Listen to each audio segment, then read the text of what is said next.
So guys last episode में मैंने अपना खुद का एक घर बनाया था और लग रहा था कि फुल लाइफ सेट हो गई, बट माइनक्राफ्ट में कभी कुछ सेट नहीं होता क्योंकि आज मैं जाने वाला हूँ एक विलेज ढूंढने, बिकॉज मुझे इस माइनक्राफ्ट वर्ल्ड में अकेला अकेला फील होता है। तो आज के इस एपिसोड में हम लोग कुछ विलेजर्स को अपने इस घर पर लाने वाले हैं। तो आओ भाई फटाफट से चलते हैं विलेज ढूंढने के लिए। लेकिन एक सेकंड यार, ये मेरे एक्सपी बार में ये डॉट किस चीज का बन रहा है भाई? भाई सामने मेरे डॉट बन रहा है, मतलब कोई बंदा इस वर्ल्ड में है। भाई ये मेरे वर्ल्ड में क्या हो रहा है भाई? ये कौन बंदा हो सकता है भाई? इसे ढूंढना पड़ेगा। आओ भाई तो फटाफट से उस बंदे तक पहुंचते हैं जो मेरे इस वर्ल्ड में। भाई ये मेरा वर्ल्ड है, कौन बंदा हो सकता है यार? एक सेकंड यार, ये सामने विलेज, भाई मेरे जस्ट घर के बगल में एक विलेज था, मैंने देखा ही नहीं भाई, नोटिस ही नहीं किया मैंने। हो क्या रहा है यार इस मेरे वर्ल्ड में यार? देखना पड़ेगा यार, कौन है यार? हो कौन सकता है मेरे वर्ल्ड में? इस वर्ल्ड में तो मैं सिर्फ अकेला ही खेलता हूँ। भाई इस घर में बेड क्यों नहीं है? इस घर में भी बेड नहीं है। व्हाट द हेक, ये हो क्या रहा है? ये विलेज में कहीं बेड ही नहीं है। वो डॉट वाला बंदा शायद ऊपर है, तो आप भाई फटाफट से ऊपर चल के देखता हूँ। चुप करो, वो आ जाएगा। भाई कौन आ जाएगा और कौन है तू? ये है कौन? एक सेकंड यार, तू कौन है भाई? अभी ज़ॉम्बी यार दिमाग खराब कर रहा है यार। भाई तू है कौन और तू मेरे वर्ल्ड में कैसे आया? कौन आ जाएगा? सो भाई मैं इसे मैसेज करके पूछता हूँ कौन आ जाएगा। कौन हो तुम? भाई ये मेरा वर्ल्ड है, तू कौन है? भाई ये तो बता, तू है कौन और कहाँ से आया है और कौन आ जाएगा? कौन हो? ये मेरा वर्ल्ड है, मैंने इसे मैसेज कर दिया। क्या लिखता है अब देखता हूँ। अभी इस चीज़ों का टाइम नहीं है। क्यों? जल्दी भागो नहीं तो वो आ जाएगा। भाई कौन आ जाएगा यार? दिमाग खराब। आओ यार इसके पीछे आकर हम देख ही लेते हैं सीन क्या है। भाई तू कौन है यार? मेरा दिमाग खराब हो रहा है यार, मेरे वर्ल्ड में क्या हो रहा है यार? तू कौन है और कौन आ जाएगा यार? इसके पीछे कौन एंटिटी पड़ा हुआ है यार? दिमाग खराब। अब तू जा कहाँ रहा है भाई? तू बस मेरे पीछे आओ। भाई पीछे ही तो हूँ उसी वक्त से। भाई तू ले कहाँ जा रहा है यार? ये मेरा वर्ल्ड है और इसमें तू कहाँ से आया? एक सेकंड, ये क्या है? एक सेकंड, लीवर। अबे ये सीक्रेट बेस, ये क्या है भाई? लेफ्टन, ये नीचे कौन सा रास्ता है भाई? ओ भाई साहब, भाई यार इसने मेरे वर्ल्ड में ये क्या कर रखा है? ये बोला है कि जल्दी से सारा सामान यहाँ से ले लो। भाई सारा सामान यहाँ से उठाते। मुझे लग रहा है कोई जंग शुरू होने वाला, लेकिन मेरे वर्ल्ड में यार हो क्या रहा है यार? कोई एंटिटी तुम्हारे पीछे है, कौन है? इसमें लिखा है उस एंटिटी का नेम है कारो। कारो कौन है भाई?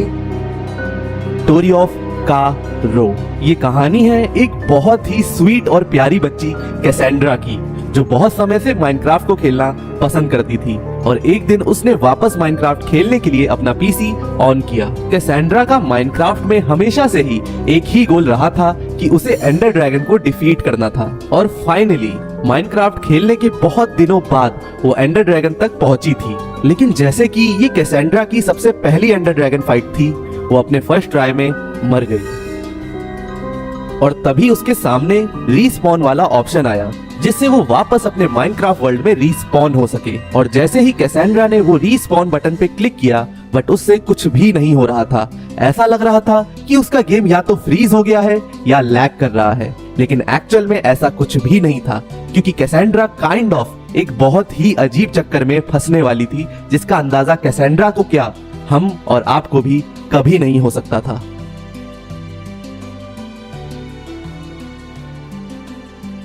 उसने काफी बार ट्राई किया और फाइनली वो रीस्पॉन बटन वर्क किया, जिससे कैसेंड्रा वापस अपने वर्ल्ड में रीस्पॉन हो गई और उसके बाद वो एंड पोर्टल से वापस एंड डायमेंशन में जाने लगी। तो पता नहीं क्या हुआ, उसका प्लेयर अपने आप से ही पोर्टल टू पोर्टल ट्रैवल करने लगा। वो बस एक लूप में फंस गई थी और वो एंड डायमेंशन में नहीं जा पा रही थी।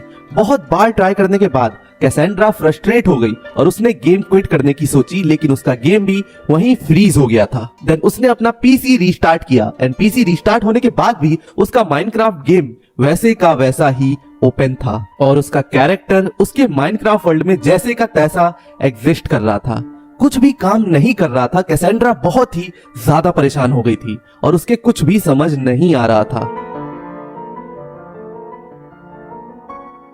तब कैसेंड्रा ने फाइनली एक डिसीजन लिया और माइनक्राफ्ट अनइंस्टॉल करने की सोची और अनइंस्टॉल करने के बाद उसने माइनक्राफ्ट खेलना ही छोड़ दिया। लेकिन इस चीज से एकदम बेखबर कि कैसेंड्रा के माइनक्राफ्ट वर्ल्ड में ऐसा क्या हुआ जिससे उसका गेम उसके इशारों पे चलने से रिबेल कर रहा था। क्या ये कोई इत्तेफाक हो सकता है या कोई चीज, या कह सकते हैं कि कोई शक्ति थी जो कैसेंड्रा के इन गेम कैरेक्टर कैसेंड्रा रोजनबर्ग उर्फ कारो को गेम में ही ट्रैप करना चाह रहा हो। जी हाँ, ट्रैप। क्योंकि भले ही कैसेंड्रा ने गेम हमेशा हमेशा के लिए छोड़ दिया था, लेकिन उसका इन गेम कैरेक्टर अभी भी उस माइनक्राफ्ट वर्ल्ड में for some unknown reasons wander कर रहा था। और एक सबसे नोटिसेबल बात, जब कैसेंड्रा का इन गेम कैरेक्टर माइनक्राफ्ट में ट्रैप नहीं हुआ था तो वो कुछ ऐसा दिखता था, जिसमें बस ये कैरेक्टर एक नॉर्मल लड़की की तरह दिख रहा था।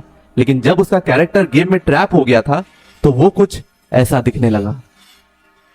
ये देखने में ऐसा ही लग रहा था कि कैसेंड्रा का कैरेक्टर गुस्से में है और चिल्ला रहा है। ये सब चीजें अपने आप तो नहीं हो सकती, हो सकता है कि कोई ऐसा जो माइनक्राफ्ट में एक बुरे ओमेन के रूप में जाना जाता हो। ना हीरोब्राइन और ना ही एंटिटी 303। ऑल राइट गाइस, तो मैं कारो की पूरी स्टोरी समझ चुका हूँ। और ये बाहर कौन है? व्हाट द हेक, ये कौन है भाई?